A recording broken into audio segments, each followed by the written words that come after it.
Hey guys, welcome back to my two videos. तो इस video में दोस्तों डिस्कस करने वाले हैं यहाँ पर कुछ इंपॉर्टेंट कंपनीज को और उनसे रिलेटेड कुछ इंपॉर्टेंट अपडेट्स हैं जिसकी बात करेंगे इस वीडियो में।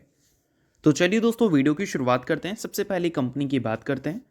पहली कंपनी का नाम है Dixon technologies India limited. But इसको डिस्कस करने से पहले दोस्तों, अगर आपने अभी तक चैनल को सब्सक्राइब नहीं किया है तो चैनल को सब्सक्राइब करके बेल आइकन को प्रेस कर लो और सेबी रजिस्टर्ड टेलीग्राम चैनल को भी ज्वाइन कर लो, जिसका लिंक आपको डिस्क्रिप्शन में देखने को मिल जाएगा। और एक डिस्क्लेमर भी है, जो भी कंपनी से रिलेटेड न्यूज़ एंड अपडेट्स हम लोग कवर करेंगे वो सारी न्यूज़ एंड अपडेट्स सिर्फ और सिर्फ एजुकेशन पर्पस के लिए है, सीखने के लिए है। तो इसको किसी भी तरह का इन्वेस्टमेंट एडवाइस मत समझना, आप खुद से रिसर्च और एनालिसिस भी कर सकते हैं। तो चलिए दोस्तों वीडियो की शुरुआत करते हैं। सबसे पहले बात करते हैं डिक्सन टेक्नोलॉजी से रिलेटेड कुछ इंपॉर्टेंट न्यूज़ एंड अपडेट्स के बारे में। सो दोस्तों आज के दिन की बात करें तो डिक्सन टेक्नोलॉजी आपको काफ़ी ज़्यादा फोकस में देखने को मिल रही थी। फोकस में रहने का सबसे बड़ा रीज़न है कंपनी का अच्छा परफॉर्मेंस। बट अगर हम आज के दिन के ट्रेडिंग सेशन को अगर इग्नोर कर दें और पिछले 1-1.5 महीने के ट्रेडिंग सेशन को देखें या फिर 3-4 महीने के ट्रेडिंग सेशन को भी अगर हम देखें तो वहाँ पर डिक्सन टेक्नोलॉजीज़ की परफॉर्मेंस काफ़ी ज़्यादा डिसअपॉइंटिंग हमें देखने को मिलती है। 2025 में डिक्सन टेक्नोलॉजी में गिरावट करीब 34% की हमें देखने को मिली और अभी के टाइम पे कंपनी अपने 52 वीक लो के आसपास ही आपको ट्रेड करती हुई दिख रही है। तो इसके पीछे का सबसे बड़ा रीज़न क्या है, और अगर कोई रीज़न है हमारे पास तो फिर ये भी इंपॉर्टेंट है कि गिरावट डिक्सन टेक्नोलॉजी में कब तक देखने को मिलेगा, और ये गिरावट क्या कंपनी में पहली बार हमें देखने को मिल रही है या फिर इससे पहले भी कंपनी ने ऐसा वीक परफॉर्मेंस डिलीवर कर रखा है। ये सभी कुछ इस वीडियो में मैं आपको डिटेल में समझाऊंगा। सो अब दोस्तों वीडियो में आगे बढ़ने से पहले बात कर लेते हैं एक सेबी रजिस्टर्ड टेलीग्राम चैनल के बारे में जिसका नाम है ट्रेडर बाजी। अब ये सेबी रजिस्टर्ड रिसर्च एनालिस्ट हैं जिनका रजिस्ट्रेशन नंबर आपको यहाँ पर देखने को मिलता है और इनको 8 साल से भी ज़्यादा का एक्सपीरियंस है ऑप्शन एंड स्विंग ट्रेडिंग में। साथ में 3000 से भी ज़्यादा लोगों को ऑलरेडी ये ट्रेन कर चुके हैं। तो इनके टेलीग्राम चैनल का जो लिंक है वो आपको डिस्क्रिप्शन में देखने को मिल जाएगा। लिंक के थ्रू जाकर जरूर इस चैनल को आप ज्वाइन कर लेना। ज्वाइन करने का सबसे बड़ा प्लस पॉइंट ये है कि काफ़ी सारी कंपनी के टेक्निकल्स को प्रॉपर एनालिसिस कर यहाँ अपडेट किया जाता है, जो कि अभी आपको यूट्यूब पे तो देखने को नहीं मिलता, जिसको आप यहाँ पर आकर ज़रूर चेकआउट कर सकते हैं। उसके अलावा दोस्तों मार्केट से रिलेटेड जो समरी होती हैं वो सारी चीज़ें आपको यहाँ पर देखने को मिलती हैं। मार्केट से रिलेटेड जो इंपॉर्टेंट न्यूज़ एंड अपडेट्स होता है वो भी आपको यहाँ पर देखने को मिलता है। साथ में सेबी रजिस्टर्ड टेलीग्राम चैनल है तो इनके कॉल्स वगैरह भी दिखते हैं, जिसको भी चाहो तो आप चेकआउट कर सकते हो। तो लिंक डिस्क्रिप्शन में है, लिंक के थ्रू जाकर बिल्कुल फ्री ऑफ कॉस्ट आप इस टेलीग्राम चैनल को ज्वाइन कर सकते हैं। सो दोस्तों सबसे पहले आप ये समझ लो कि डिक्सन टेक्नोलॉजी पिछले कुछ टाइम से जो लगातार आपको वीक परफॉर्म करती हुई दिख रही है, ये डिक्सन टेक्नोलॉजीज में हमें नया देखने को नहीं मिल रहा है। अगर आप 2021 से लेकर 23 तक के पीरियड को देखोगे तो वहाँ पर डिक्सन टेक्नोलॉजी अपने हाई से मोर देन 50% आपको नीचे देखने को मिल रही थी।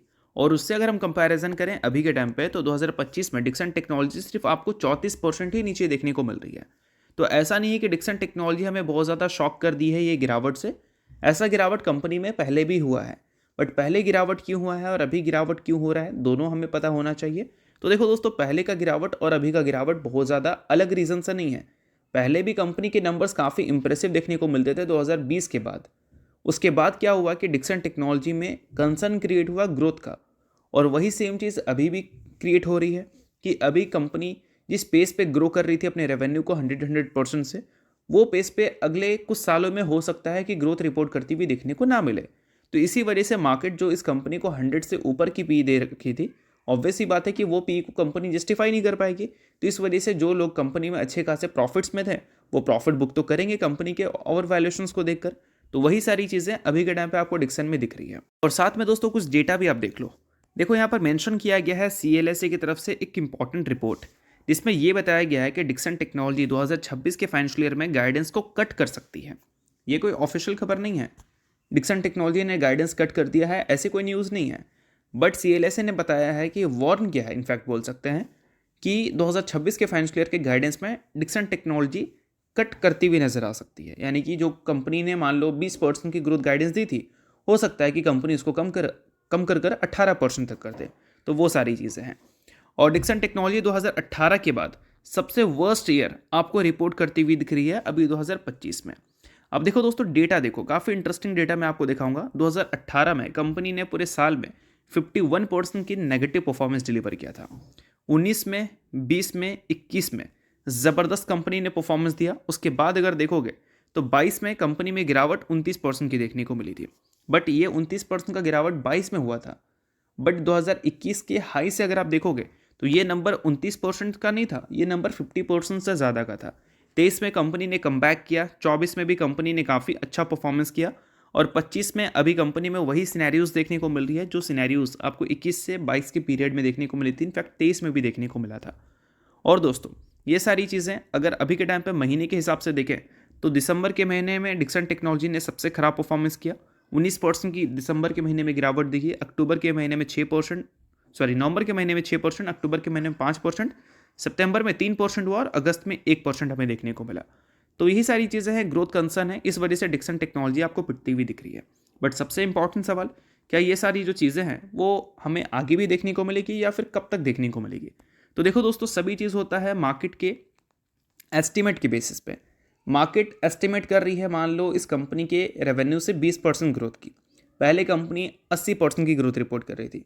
तो मार्केट के 20% की जो एस्टिमेट है उस हिसाब से मार्केट को जो फेयर वैल्यूएशन लगेगा वो वैल्यूएशन पे जब कंपनी जाएगी तो वहाँ पर गिरावट का जो सिलसिला है वो आपको थमता हुआ दिखेगा।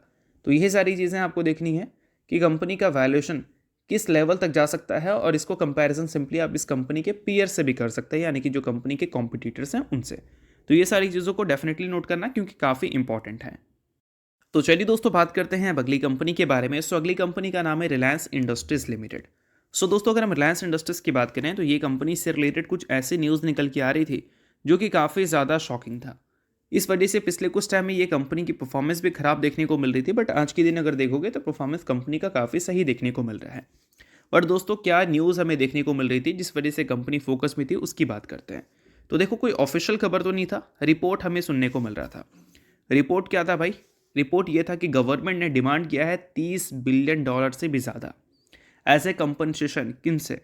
रिलायंस से और बीपी से, यानी कि ब्रिटिश पेट्रोलियम से। भारत पेट्रोलियम नहीं, ब्रिटिश पेट्रोलियम। ठीक है, किस लिए भाई? तो चलो उसको भी समझा देता हूँ। तो देखो मेंशन किया गया था रिपोर्ट में कि अंडर प्रोडक्शंस के रीजंस को यहाँ पर हाईलाइट किया गया था। मतलब गैस के अंडर प्रोडक्शन हमें देखने को मिले थे और गवर्नमेंट ने इररिस्पॉन्सिबल बताया था रिलायंस को और भारत पेट्रोलियम को। भारत पेट्रोलियम ने ब्रिटिश पेट्रोलियम। और जो रिपोर्ट थी उस रिपोर्ट को फिलहाल रिलायंस इंडस्ट्रीज ने रिजेक्ट कर दिया है। मतलब जो रिपोर्ट क्लेम कर रही थी गवर्नमेंट ने ऐसा ऐसा डिमांड किया है $30 बिलियन, समझ रहे हो आप? $1 बिलियन का मतलब अभी के हिसाब से देखोगे तो 9,000 करोड़ होता है। तो 30 × 9 कर दो, काफ़ी बड़ा नंबर निकल के आ रहा है। और उतना अगर गवर्नमेंट डिमांड कर ले और गवर्नमेंट अगर रिलायंस से ले ले तो ऑब्वियस सी बात है रिलायंस के फाइनेंशियल में एक ह्यूज चेंजेस हमें देखने को मिलेगी। बट इस रिपोर्ट को रिलायंस इंडस्ट्रीज ने रिजेक्ट कर दिया है, बोल दिया भाई ऐसा कुछ भी नहीं है, आप उम्मीद में वैसा मत रहो, क्योंकि ये सारी चीज़ें अफवाह हैं या फिर बोल सकते हैं गलत हैं। तो ये सारी चीज़ों की वजह से कल के दिन और परसों के दिन रिलायंस आपको काफ़ी फोकस में दिख रही थी, बट ये न्यूज़ इंपॉर्टेंट है, इस वजह से मैंने आपको समझा दिया। तो चलिए इसके अलावा बात करते हैं एक और न्यूज़ के बारे में जो कि रिलायंस से रिलेटेड ही है, और ये एक इंपॉर्टेंट और अच्छी न्यूज़ हम बोल सकते हैं। बट इसको डिस्कस करने से पहले दोस्तों अभी के टाइम पे मार्केट देखोगे तो काफ़ी सही परफॉर्म करती हुई दिख रही है। बट मार्केट को अगर पिछले कुछ टाइम में देखें तो कभी अच्छा कभी खराब, दोनों टाइप का परफॉर्मेंस आपको डिलीवर करती हुई दिख रही है, यानी कि मार्केट नेक्स्ट लेवल वॉलेटाइल है। तो ऐसे टाइम पे आपको प्रॉपर एनालिसिस चाहिए होगी, तो इसके लिए आप सेबी रजिस्टर्ड टेलीग्राम चैनल को ज्वाइन कर सकते हैं, जिसका लिंक आपको डिस्क्रिप्शन में दिख जाएगा। काफ़ी सारी कंपनी के टेक्निकल्स को प्रॉपर एनालिसिस कर अपडेट किया जाता है, जिसको आप फ्री ऑफ कॉस्ट चेकआउट कर सकते हैं। साथ में न्यूज़ एंड अपडेट्स, एनालिसिस, ये सारी चीज़ें भी दिखती हैं। तो लिंक आपको डिस्क्रिप्शन में दिख जाएगा, लिंक के थ्रू जाकर फ्री ऑफ कॉस्ट आप चैनल को भी ज्वाइन कर सकते हैं। अब दोस्तों बात करते हैं रिलायंस के बारे में। तो अभी हाल ही में रिलायंस इंडस्ट्रीज़ का जो एजीएम हमें देखने को मिला था, वहाँ पर रिलायंस इंडस्ट्रीज़ ने रिलायंस इंटेलिजेंस की बातें कही थी, यानी कि रिलायंस इंडस्ट्रीज़ ने एआई को लेकर भी कुछ इन्फॉर्मेशन हमें दी थी। बट अभी के टाइम पे रिलायंस इंडस्ट्रीज़ का जो एआई है उसका मैनिफेस्टो हमें ये देखने को मिल रहा है कि वो 10x बूस्ट एक्सपेक्ट कर रहे हैं एआई से अपनी प्रोडक्टिविटी फॉर वर्कफोर्स। तो ये सारी चीज़ों को नोट कर सकते हैं, जो कि एक तरह से देखा जाए तो अच्छी न्यूज़ हमें देखने को मिल रही है रिलायंस से रिलेटेड। तो साथ में अगली कंपनी की बात करते हैं जिसका नाम है भारत इलेक्ट्रॉनिक्स लिमिटेड, यानी कि BEL। अब दोस्तों भारत इलेक्ट्रॉनिक्स की बात करें तो फिलहाल इस कंपनी से रिलेटेड दो बड़ी ज़बरदस्त खबर हमें देखने को मिल रही है। पहली खबर यहाँ पर यह है कि DSC यानी कि डिफेंस एक्विजिशंस काउंसिल ने 80,000 करोड़ की जो ऑर्डर की न्यूज़ हमें सुनने को मिल रही थी उसको क्लियरेंस दे दिया है, यानी कि अप्रूवल दे दिया है। और ये एक तरह से बिग बूस्ट क्रिएट करने का काम करेगा, किसके लिए? भारत इलेक्ट्रॉनिक्स के लिए, जेनटेक के लिए, HAL और बाकी डिफेंस कंपनीज के लिए। तो न्यूज़ ये काफ़ी इंप्रेसिव हमें देखने को मिल रही है। तो साथ में अगले न्यूज़ की बात करें तो वो हमें ये देखने को मिल रहा है कि भारत इलेक्ट्रॉनिक्स ने 569 करोड़ का एक ऑर्डर सिक्योर किया है, जो कि एक तरह से देखा जाए तो काफ़ी अच्छी न्यूज़ है। और इसमें कंपनी क्या करेगी भाई? तो इसमें आपको काफ़ी सारे डिफेंस एंड स्ट्रेटजिक प्रोडक्ट्स देखने को मिलते हैं इस ऑर्डर में। इसमें आपको रडार देखने को मिलता है, टैंक ओवरऑल देखने को मिलती है, communication equipments, fire control system, simulators, उसके अलावा एंटेना स्टेबलाइजेशन सिस्टम और भी सारी चीज़ें हैं जिसको भी आप नोट कर सकते हो। तो न्यूज़ काफ़ी सही है, अगर बिजनेस पॉइंट ऑफ व्यू से देखें तो काफ़ी अच्छी न्यूज़ हमें दिख रही है। और BL का एक प्लस पॉइंट है दोस्तों कि ये कंपनी जो प्रोडक्ट्स बनाती है उस प्रोडक्ट में जो टाइम है वो बहुत ज़्यादा देना नहीं पड़ता जितना टाइम आपको मैज़गॉन और HL अपने प्रोडक्ट्स में देती हुई नज़र आती है। तो इस वजह से इस कंपनी के जो ऑर्डर्स हैं वो काफ़ी जल्दी रेवेन्यू में कन्वर्ट होते हैं और रेवेन्यू ग्रोथ और प्रॉफिट ग्रोथ इस कंपनी का काफ़ी बेटर होता है बाकी डिफेंस कंपनी के कंपैरिजन में। तो जब भी ऐसी न्यूज़ आप सुनो कि DSE ने क्लियरेंस दे दिया है 80,000 करोड़ या 90,000 करोड़ की न्यूज़ के बारे में, तो उस केस में आप समझ लो कि BL जैसी कंपनीज को सबसे ज़्यादा फायदा हो सकता है बाकी डिफेंस कंपनी के कंपैरिजन में, क्योंकि इस कंपनी की जो एग्जीक्यूशन पेस है वो काफ़ी मच बेटर है बाकी डिफेंस कंपनी के हिसाब से। तो ये सारी चीज़ें डेफिनेटली आप नोट कर सकते हैं, काफ़ी इंपॉर्टेंट है। तो चलिए इसके अलावा बात करते हैं अगली कंपनी के बारे में जिसका नाम है दोस्तों ओरिएंट टेक्नोलॉजीज।